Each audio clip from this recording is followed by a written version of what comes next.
professora Aidara, na minha dissertação, que eu defendi no ano passado. E ela trata de um programa de televisão, já está no ar há 17 anos, o South Park, né? E eu fiz um recorte bem específico, dentre diversas possibilidades que o programa trazia, questões com relação ao preconceito, humor étnico, político. Eu escolhi o recorte temático da celebridade, para tentar entender um pouco esse fenômeno que está tão presente, né, no nosso dia a dia, na capa da revista, né, Fernanda Torres. Em todo lugar que a gente vai, a celebridade aparece, uma presença constante, eu diria quase onisciente, talvez. Então eu queria entender um pouco por que a gente precisa tanto de celebridade, né, para dizer o que a gente tem que fazer, o que a gente tem que comer, né, ou quem, enfim. Então me incomodava um pouco, equivale a dizer que a minha pesquisa ela parte de um desconforto que eu tinha com essa figura, né, que na essência não me dizia nada, mas que eu não consigo deixar de ver a televisão sem me deparar com ela, eu não consigo andar de metrô sem ela estar me dizendo o que eu tenho que fazer, né, de uma certa forma até bem imperativa.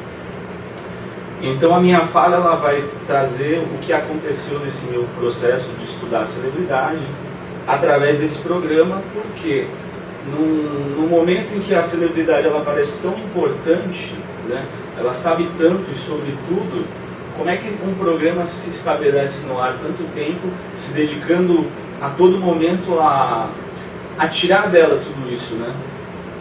Eu não sei se vocês conhecem, todos que tiveram contato com o programa, porque até é um programa que não passa na TV aberta no Brasil, mas que ele ficou muito conhecido através da internet, né? Quase todo o programa tem algum tipo de referência à celebridade e, via de regra, sempre pejorativa, assim, e obscena, no mais das vezes, né? Tanto que de 200 episódios que estavam no ar, né, que eu comecei a fazer a pesquisa, eu recortei 71, né, que é bastante. 71 em que as celebridades aparecem de forma assim, muito presente, né?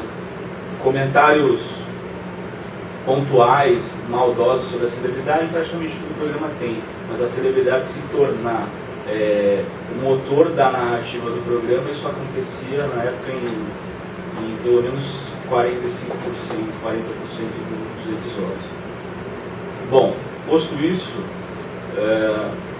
foi elaborado 2 hipóteses de pesquisa, né, diametralmente opostas. A primeira é se o programa realmente se constituiria numa crítica legítima ao papel da celebridade, e a minha segunda hipótese de pesquisa era que talvez não,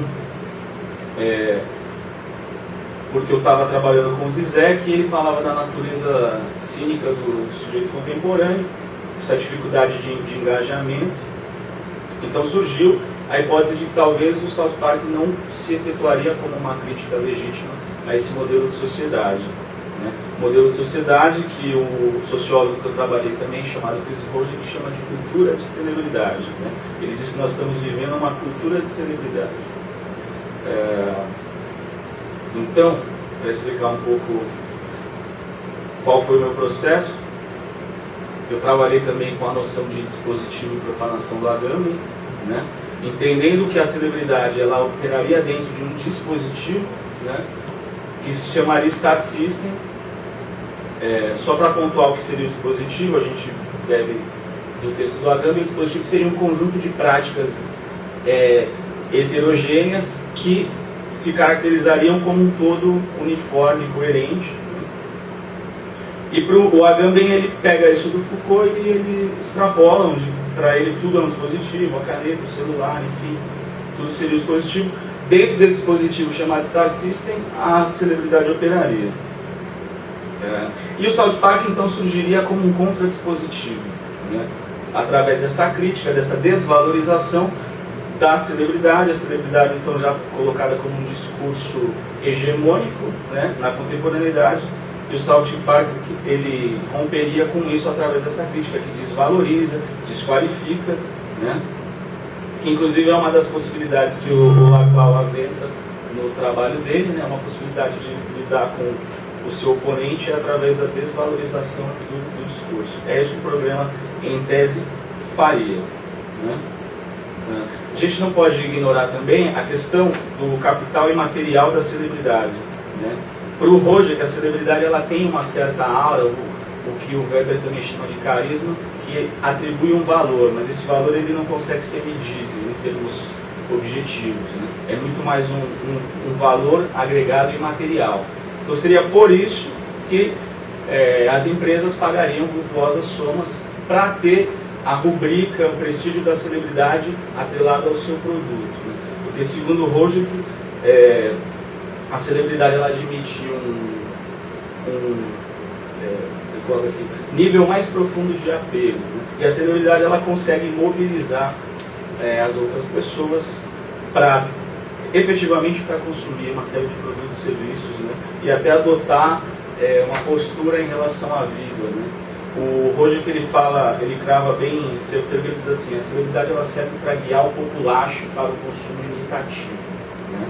Ou seja, aí eu falo um pouco também do que o Zizek vai falar além do Lacan, que a gente não sabe o que a gente deseja, né? Então a gente precisa do outro para dizer o que a gente deseja.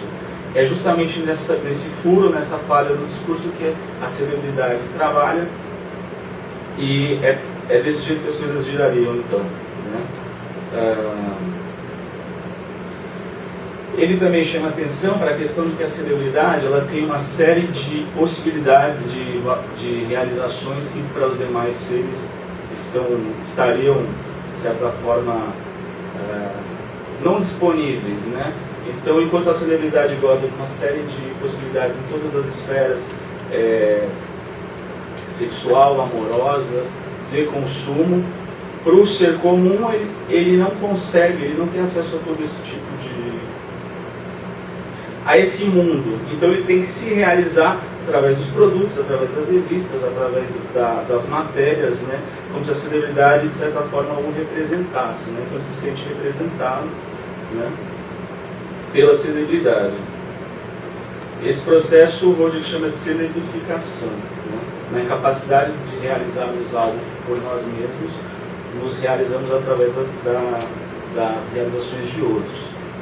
Isso para entender um pouco como funcionaria essa lógica contemporânea, visto que a celebridade é um processo que data de muitos séculos, né? Mas que em outras épocas ela surgia de forma diferente da nossa, ou pelo próprio laço sanguíneo, no caso da família real, né? Quem já nasce na família real já se torna uma celebridade instantaneamente, não precisa fazer nada. Os próprios escolhidos pelos deuses em épocas ainda mais anteriores, né? E o Roger que ele tenta mostrar que com essa laicização que ele fala do mundo, né? O mundo sagrado separado das coisas do nosso dia a dia, começa a existir a celebridade como a gente conhece hoje. Depois eu fui entender então como é que a celebridade aparecia discursivizada dentro das narrativas do South Park. Como é que o South Park discursiviza, né? Como é que ele constrói um discurso acerca da celebridade? Que via de regra é um discurso que vai combater essa noção hegemônica de que a celebridade ela é especial. A celebridade ela é sempre mostrada como ridícula, como uma pessoa que não sabe o que está fazendo, ou como está fazendo. Em outros casos, como maléfica também, né? A gente precisa também ter em mente que o programa está o tempo todo dialogando com coisas que acontecem no momento que os episódios são criados, né? Como o episódio ele é construído todo em 6 dias apenas, ele muito rapidamente consegue responder para coisas que acontecem na sociedade. Então, por exemplo, teve um caso de uma americana que estava em estado vegetativo muitos anos e o marido queria poder desligar os aparelhos, porque todo esse tempo ele já tinha construído outra família. Então eles constroem um episódio em 6 dias criticando esse aparato midiático, porque a TV americana ficou mostrando cenas da mulher toda entubada no hospital, e aí a conclusão do episódio, os personagens é posto na mesma situação, e eles acham a folha do testamento dele que ele vai dizer assim, o meu desejo é, se um dia eu ficar em estado vegetativo, não quero aparecer na TV nesse estado, né? Enfim. Então muitas coisas às vezes escapam da nossa percepção por estar um pouco distante do contexto onde ele é feito. E algumas coisas às vezes parecem sem sentido, mas das vezes a minha pesquisa mostrou que não eram, né? Então é importante dizer isso também. Bom, então, para resumir, o que aconteceu no decorrer da minha pesquisa foi isso. Eu quis estudar como é que a celebridade se formaria e como o programa responderia a essa constituição social da celebridade, para tentar responder as minhas duas perguntas: se a crítica era pertinente ou não, né? No final, é muito difícil, eu cheguei à conclusão que é muito difícil responder essa pergunta de uma forma objetiva, porque o programa faz sim uma crítica. Eu consigo perceber nos episódios que ele tem uma função de mostrar, olha, de repente não é por aí, né? Esse caminho da celebridade não é o único caminho possível.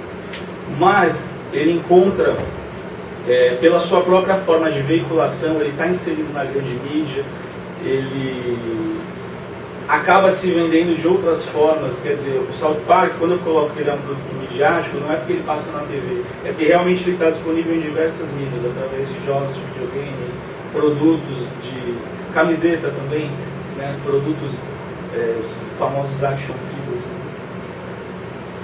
Então, ao mesmo tempo que ele critica uma lógica hegemônica, ele está inserido dentro dessa lógica, e ele muitas vezes é visto, né, como um excesso permitido que a gente pode se dar ao luxo de assistir, de achar graça naquela destruição, naquelas caricaturas grotescas, mas efetivamente não fornece uma alternativa política que possibilite que a gente suplante esse modelo que existe hoje, tá? Então esse foi o ponto que eu cheguei no desenvolvimento da minha pesquisa.